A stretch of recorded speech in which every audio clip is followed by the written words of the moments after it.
अस्सलामु अलैकुम वरहमतुल्लाहि वबरकातुहू। अल्हम्दुलिल्लाहि वहदा वस्सलातु वस्सलामु अला मन ला नबिय्य बअदा अम्मा बाद। अऊज़ु बिल्लाहि मिनश शैतानिर रजीम। बिस्मिल्लाहिर रहमानिर रहीम। वला यजरिमन्नकुम शनआनु कौमिन अला अल्ला तादिलू इदिलू हुवा अक़रबु लित्तक़वा। रब्बि इश्रह ली सदरी वयस्सिर ली अमरी वहलुल उक़दतम मिन लिसानी यफ़क़हू क़ौली। हाज़रीन मजलिस, निहायत ही मुअज़्ज़ज़ व मुअक्कर काबिल एहतराम हमारे असातिज़ा इकराम और यहाँ बैठे हुए मेरे हम उम्र दोस्तों, बहुत ही खुशी का मौका है। आज हम यहाँ जमा हुए हैं 26 जनवरी की मुनासिबत से, और आज के दिन पूरे हिंदुस्तान के अंदर ये दिन मनाया जा रहा है। हम और आप ये बात जानते हैं कि 15 अगस्त 1945 ईस्वी से पहले हमारा देश अंग्रेज़ों के कब्ज़े में था। मुख्तलिफ़ तरीक़ों से वो लोग हिंदुस्तान पर और हिंदुस्तान के लोगों पर जुल्म ज़्यादती किया करते थे, लेकिन फिर कुछ लोग जोश में आए, जिसमें बढ़ चढ़ कर हिस्सा लेने वाले मुसलमान थे, और भी लोगों ने साथ दिया और तदबीर करके, मेहनत करके, कुर्बानियाँ देकर अपने देश को, हिंदुस्तान को अंग्रेज़ों के चंगुल से वापस लिया।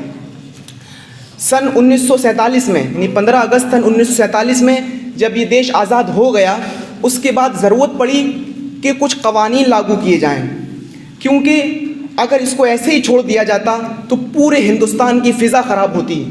ब्रिटिश कानून चले आ रहे थे, लोगों पर जुल्म ज़्यादतियाँ की जाती, पूरे हिंदुस्तान की फ़िज़ा ख़राब होती। जिसका मन चाहता चोरी कर लेता, जिसका दिल चाहता किसी की ज़मीन पर कब्ज़ा कर लेता, उसके ऊपर कोई जुर्म आयद नहीं होता। इसलिए ज़रूरत इस चीज़ की थी कि कुछ ऐसे क़वानीन बना दिए जाएं जिससे हिंदुस्तान के लोग एक अमन व अमान की ज़िंदगी गुजारें और उनके ऊपर जुल्म ज़्यादतियाँ ना हों, कोई भी अपनी मनमानी ना करता फिरे। इसलिए ज़रूरत पड़ी और डॉक्टर भीमराव अम्बेडकर और उनके साथ साथ लोगों की टीम ने मिलकर हमारे देश को, ये कानून को तरतीब दिया, और लागू करने के लिए जब इसको मुकम्मल तैयार कर लिया गया तो 26 नवंबर सन 1949 ईस्वी में ये कानून तैयार हो चुका था और बन चुका था। उसके बाद किसी वजह से उस वक्त नाफिज नहीं हुआ, उस वक्त लागू नहीं हुआ। उसके बाद जब वो वजह ख़त्म हुई तो 26 जनवरी सन 1950 में ये कानून लागू हुआ। हमारा मुल्क एक जमहूरी मुल्क है। हमारे मुल्क की खूबसूरती में कोई अपनी राय पेश नहीं कर सकता। ये इस मुल्क की खूबसूरती है कि यहाँ पर हर इंसान को अपने मज़हब का प्रचार करने की पावर है, हर इंसान को अपने दीन का प्रचार करने की अथॉरिटी हमारा मुल्क देता है। इसमें कोई दो राय नहीं है, और ये हमारे मुल्क की खूबसूरती है कि हम जिस तरीके से चाहें अपने मुल्क, अपने दीन के हिसाब से, अपने मज़हब के हिसाब से अमल कर सकते हैं। आपको इस चीज़ से कोई नहीं रोकता है। लेकिन साथ ही में जिस तरीके से इस बात में कोई शक नहीं है कि हमारा देश ये खूबसूरत देश है, हर इंसान को अथॉरिटी या पूरी आज़ादी है कि अपनी बात लोगों तक पहुंचा सकता है, वो इस बात में भी कोई शक नहीं है कि हमारे इस देश की खूबसूरती को ख़त्म कर दिया गया है।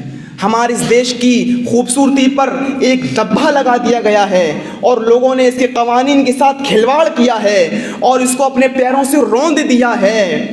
आपको अगर अपने देश के अंदर अमन व अमान कायम करना है, आपको अपने देश के अंदर एक शांति वाला माहौल पैदा करना है, तो आपको इस्लाम की तरफ आना पड़ेगा, आपको इस्लाम की स्टडी करना पड़ेगी। हमारे देश के अंदर सबको साथ लेकर चलने की बात कही गई है, हमारे देश के अंदर एक दूसरे के साथ इंसाफ करने की बात भी कही गई है। लेकिन अफसोस के साथ ही कहना पड़ता है कि आज इन चीज़ों पर अमल नहीं हो रहा है। आपको इस्लाम की स्टडी करना पड़ेगी, और महात्मा गांधी जी ने कभी हज़रत उमर फारूक फारूक को पढ़ा था, उनकी लाइफ की स्टडी की थी, तो वो अपनी किताब सत और अहिंसा के अंदर ये लिखने पर मजबूर हो गए थे कि लोगों, अगर तुम हिंदुस्तान के अंदर अमन अमान कायम करना चाहते हो, अगर तुम हिंदुस्तान के अंदर एक शांति वाला माहौल पैदा करना चाहते हो, अगर तुम हिंदुस्तान के अंदर खून की होलियां खिलना बंद करना चाहते हो, तो हजरत उमर फारूक का न्याय, हजरत उमर फारूक का इंसाफ नाफिज कर दो। पूरे भारत के अंदर शांति की एक लहर चल उठेगी और हिंदू और मुस्लिम सब एक साथ चलेंगे। लेकिन शर्त यह है, उसके लिए हमें हजरत उमर फारूक का इंसाफ और न्याय कायम करना पड़ेगा। वो कैसा इंसाफ था, वो कैसी मसावत थी हजरत उमर फारूक की कि जब बैतुल मक़दिस फतह कर लेते हैं, हजरत उमर फारूक जब बैतुल मक़दिस फतह कर लेते हैं तो वहां के लोगों ने दावत दी कि अमीरुल मोमिनीन आप हमारे यहाँ आइए और हमको आकर 2 रकात नमाज पढ़ाइए। ऐसी मसावत और ऐसा अदल जो इस्लाम के पास है आपको कहीं देखने को नहीं मिलेगा। हजरत उमर फारूक उनकी दावत कबूल करके चलने लगे और जिस सवारी पर जा रहे थे, जिस ऊँटनी पर, उस ऊँटनी पर एक ही आदमी बैठ सकता था, क्योंकि बकिया हिस्से में उसकी ग़िज़ा लाद दी गई थी, उसका खाना लाद दिया गया था। तो हजरत उमर फारूक ने ये तय किया अपने गुलाम अफला से कि 1 मील तुम ऊँटनी की लगाम पकड़ोगे, मैं ऊँट पर बैठूंगा, और 1 मील मैं ऊँटनी की लगाम पकड़ूंगा, तुम ऊँट पर बैठोगे। ये किसने तय किया? हजरत उमर फारूक ने। किससे कहा? अपने गुलाम अफलाह से। और जब ये सफ़र होने लगा और चलने लगे, आप ताज्जुब करेंगे, जब बैतुल मक़दिस 1 मील रह गया और बिल्कुल आने वाला हुआ, सफ़र बिल्कुल ठीक गुजरा।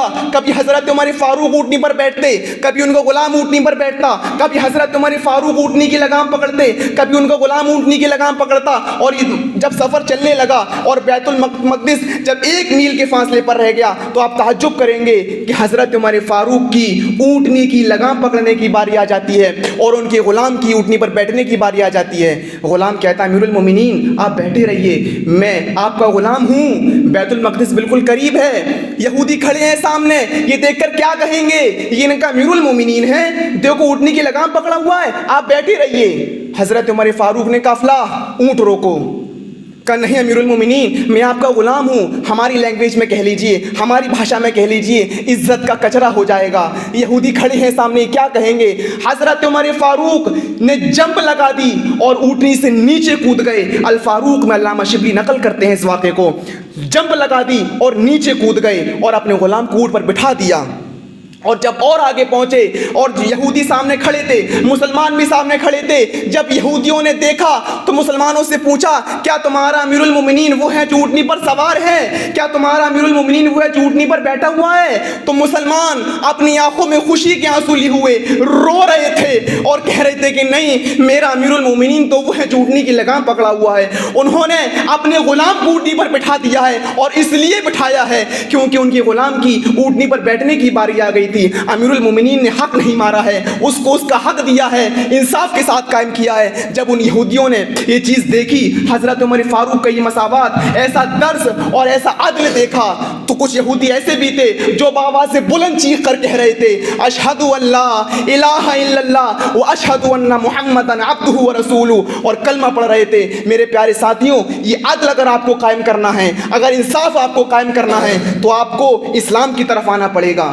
इस्लाम के हुक्मरान जो गुजरे हैं उनसे सीखना पड़ेगा कि किस तरीके से हुकूमत चलाई जाती है और किस तरीके से हुकूमतों का पास और कानून का पास रखा जाता है। आज हमारे मुल्क के हालात जो हैं हम सब उससे वाकिफ़ हैं। बयान करना मकसद नहीं है, सिर्फ ये बताना मकसद है कि अगर आपको हमारे देश के में अमन व अमान पैदा करना है और इनके कानून को लेकर अगर चलना है, तो आपको इस्लाम की स्टडी करना पड़ेगी, इस्लाम का मुताला करना पड़ेगा। और महात्मा गांधी जब मुताला किया था और स्टडी की थी इस्लाम की, तो साफ तौर पर कह दिया था कि लोगों, उमर फारूक का न्याय कायम कर दो, उनका इंसाफ कायम कर दो, पूरे भारत के अंदर से खून खराब बंद हो जाएगा।